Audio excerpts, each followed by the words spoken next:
Welcome to the 2022-23 back to school night. We are doing videos this year. Parents said that they liked it last year. They thought about questions and I got some emails. So what I'd like to do is just run through some of the things that we're going to do: behavior expectations, homework, schedules, specials. And then if you have questions, at the end will be my contact information and Parent Square. We can just answer questions that way instead of all coming in to the classroom and sitting down. This is how the whole school is doing it this year. So I am, if we haven't met, I'm Mr. Rinaker, and it's nice to see you, for you to see me, and we'll get into some information. This is my 16th year teaching and second year at Springville. I've done second, third, and fourth grades, and I really love third grade. It's a huge year of growth. I have my own children, and that's something about me that I like playing with them. And I believe that every interaction with our students here is a learning opportunity, sometimes for them, sometimes for me. But I use all of the time to get to know them as people and as learners. And I have had a great time doing that so far, and we'll continue to do that this year. A little about our schedule. We start with kind of a soft start, 8:20 to 8:30, where the kids come in. They've got some classroom work to do. They get themselves situated. And then our instruction starts at 8:30. So that's when we take attendance. We do our morning meeting where we all sit down. We have discussions. It's a community building time.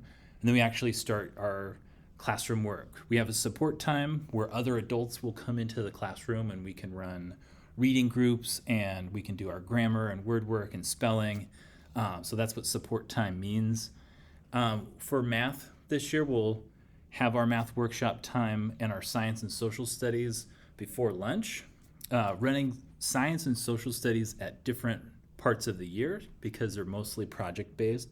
So we'll have science projects, and we'll end one with presentations, and have social studies projects. We'll end one of those with presentations, and we'll talk a little bit about more of that when we get into the content slides. Our end of the day after lunch and recess is our writing and reading workshop. And so we'll talk about what that looks like in our classroom and at third grade, but parents also tend to like to know the schedule. So if you're scheduling appointments during the week, you kind of know what they'll be doing at any point. We have a rotation this year where we won't always be doing the same specials on a specific day. So I will send out what the specials are for the week, and the students are also going to be writing them in their calendars that will be kept in their red homework folders. And we'll talk a little bit about that. We do want kids to wear appropriate tennis shoes for PE days. Some kids just wear tennis shoes every day, so it's not a big deal. And then our library day is Thursday. So we ask the kids bring library books home and then bring them back by Wednesday so they can be checked in prior to that day. For our class specifically, we do, I like when kids have water bottles. They can drink water without leaving the class. And then a closing lid, make sure it doesn't spill on computers.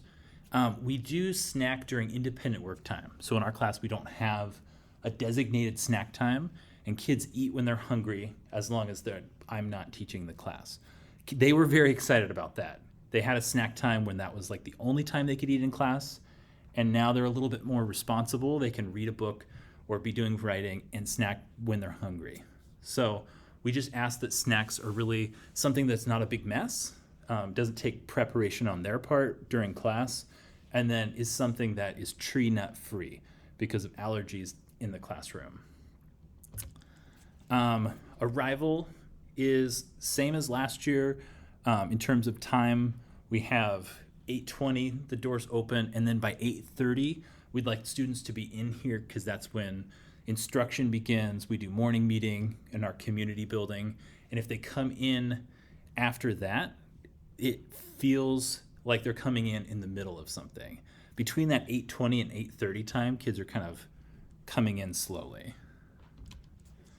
And then for dismissal, it's been great. Parents have a a lot of times when parents are picking kids up, they have a certain spot where your students know where to find them, and that helps a lot.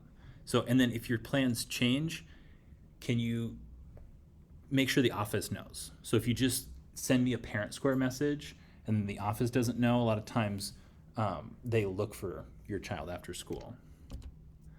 We are doing Chromebooks instead of iPads this year. The kids are excited about the touchscreen Chromebooks with the full keyboard.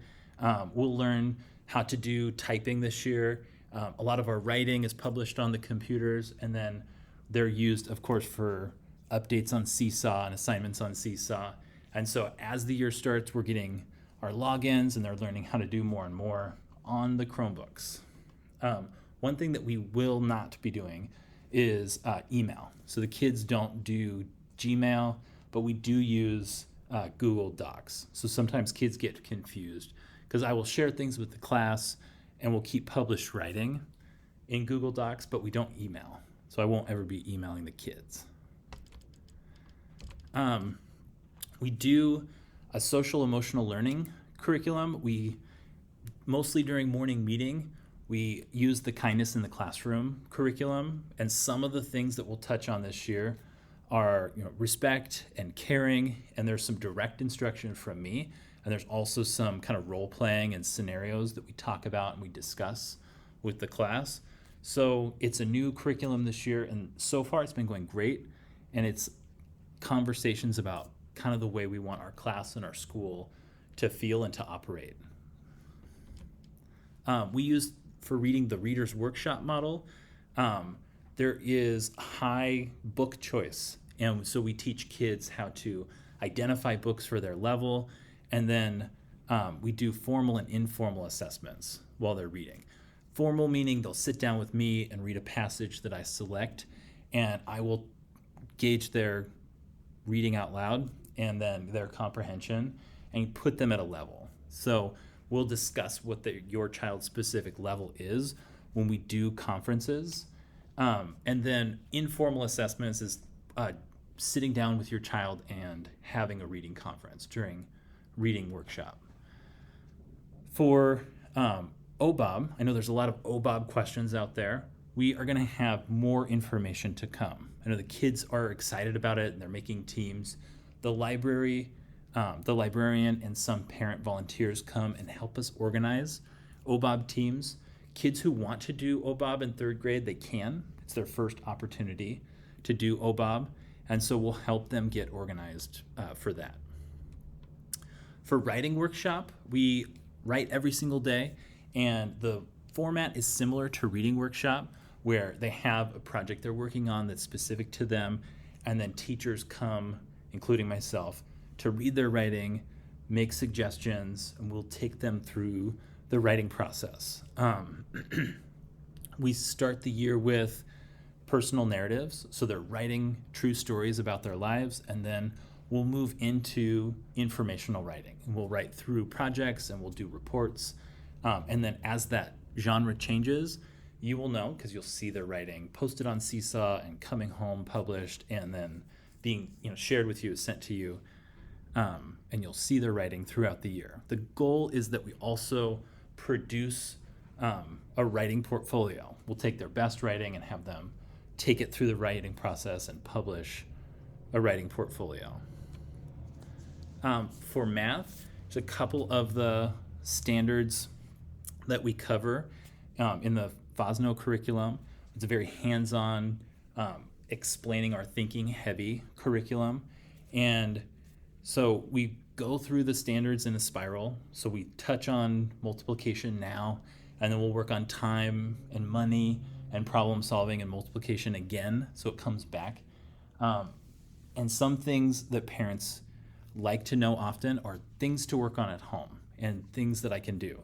So telling time is one that it takes a lot of time to learn on an analog clock. And then third grade is very heavy on facts, addition and subtraction, multiplication facts. We'll practice here in the classroom. Extra practice at home is very, very helpful to kids. Third grade is one of the last years you get fact practice before they move to fourth grade and they're just expected to be known. they're expected to already know them. So we'll practice those a lot this year. For science, we do science expeditions. We also do curriculum. So here are some of the standards. In science, we'll start with our first expedition, which is rocks and dinosaurs, and we'll do the dinosaur expedition. And we'll pull in some writing, and we'll pull in some research skills. And so you'll see in the expeditions, there's a lot of skills and a lot of curriculum that we use and kind of put together to be one project. So when the kids are presenting, they have a lot of skills that they're showing. For social studies, we also do expeditions, and we also have a new social studies curriculum. So we'll start this year with learning about resources and how we use resources and how we are good stewards of the environment. We have a health curriculum. It's called the Great Body Shop, and we go through a lot of lessons like fire safety and healthy eating, and there's a lot of things that are just good to know in terms of health. We also do Aaron's Law, so it covers identifying abuse and when and who to tell for abuse. This will be something where the whole school, we send out more information that's grade specific as we come closer to those units. It is an option for parents who decide to opt out for their child to not be part of the health curriculum or specific parts of the health curriculum, and then you'll get more information about that. We will take the health curriculum and make it available to parents too, so you can actually see what the health curriculum is. We'll send out links so you can see the Great Body Shop prior to it being taught. And so it's good to know that that's happening and just to be informed. We have behavior targets for the school. We also have norms for our classroom.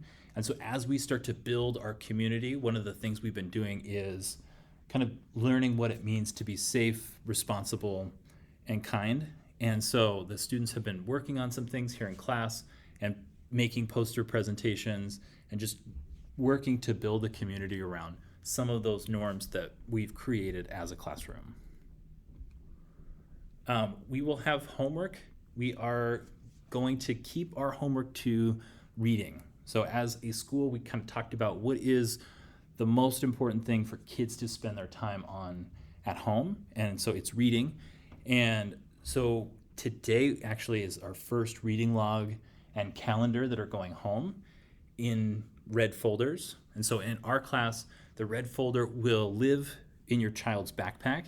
And in that red folder will be their calendar where we write down all of our specials for the next week, anything that they need to bring to school the next week, when everything is due.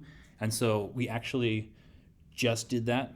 And then we'll write down any reminders so you can always go into your child's backpack, find their red folder, and pull their calendar out and see what's coming up or what they've done for that month. So we'll keep that going throughout the year. And then their reading log looks like this. And so it's very simple. All that we ask is kids to write the date, write what they read, and then after they're done reading, they write the minutes and have you either sign or initial that. And we're having it go home on Fridays, read throughout the week, and then come back the next Friday. So we won't check it every day. I will check it every week on Friday. We might do some, since it lives in the backpack, we might take it out and check throughout the week just to make sure that there's progress on the reading log, especially now as we're starting it and building that routine. Just a little graphic on why this decision to focus on reading. Kids who read more at home have better outcomes in the long term on standardized test scores. They're just used to reading. Their reading stamina and their stamina for attention is longer. And that's kind of part of what we're trying to build is reading stamina so that they're able to read independently for longer amounts of time and more complex text. while they're reading at home, you don't need to focus on a level, right? So if they're reading a chapter book or a picture book, we want it to be something that they're motivated to read, something high interest, and then their level, I will, let you know what their level is and select books at their level for guided reading that they do with me here in the classroom. We will have online resources that we use for our classroom, and most of them will be in apps for students. So this is just a screenshot of the Beaverton School District website. And when you go there and they click on students, that very first line says apps for students. And a lot of the things that we do here in the classroom will be available there too. Some of it will be, Dreambox, but a lot of it will be in Clever. And I'll provide you with their login information so that they can get on at home, their lunch number, and then a password that's specific to them. If your child is going to be absent for any reason, it's great to just email the office or call the office and then CC me or just let me know through Parent Square so I can plan. I kind of put together some of their things when they return. I can help get them caught up and ease them back in when they do come back to school. It makes it nice when your child returns so they know what was happening while they were gone. For grading, you'll see a report card that looks like this, and we do a 4, 3, 2, 1. 3 is actually at grade level. So if your child ends the school year and they get all 3s, they have mastered all of the skills for 3rd grade. We reserve 4 for above grade level expectations. And so often parents will ask, if they can do this, why aren't they getting a 4? Well, because we keep 3 for they've mastered that skill the way that a 3rd grader should at the end of the year. So we have more information coming about conferences, but here are the specific dates. I will put them in weekly newsletters as they come closer and closer. But here are some of the dates, and I will keep you via Parent Square. I will keep you up to date on those as they get closer. That's also where signups will be, as I'll send it out for parents to sign up for a specific time for fall and spring conferences. Communication in general, we're really kind of pushing Parent Square as the primary tool for teachers and parents to communicate with each other. It's a great way of having kind of a log of our communication. It's also great because parents can set it to be notified when they want. So if you don't want information from me during your workday as a distraction, you can go into Parent Square and say, I'd like everything at 7:30 p.m. and that's when I want to read things from school. So there's that option in Parent Square. If it doesn't get set up, if you're not getting things through Parent Square for some reason, email is, of course, a way, I'll email you. And then newsletters and Seesaw are something for like a longer term. So you can kind of go to newsletters and go back and see when things are going to happen. Newsletters from me. And then Seesaw is a way for you to see your child's work. So I'll assign things to them in Seesaw, and you'll have the login, so you can go into Seesaw and see what they're doing. If you have any questions about this, if there's something that was too fast or I didn't cover, please contact me via Parent Square or email me, Nathaniel_Rinaker at Beaverton. And not just about this presentation, but anytime during the school year you need a question answered or you have a concern about your child, please email me, please contact me. I am always here for you, and I'm always thinking about your child's learning all the time. So I want it to be a great school year in partnership with you. So I know it will be. All right, thank you.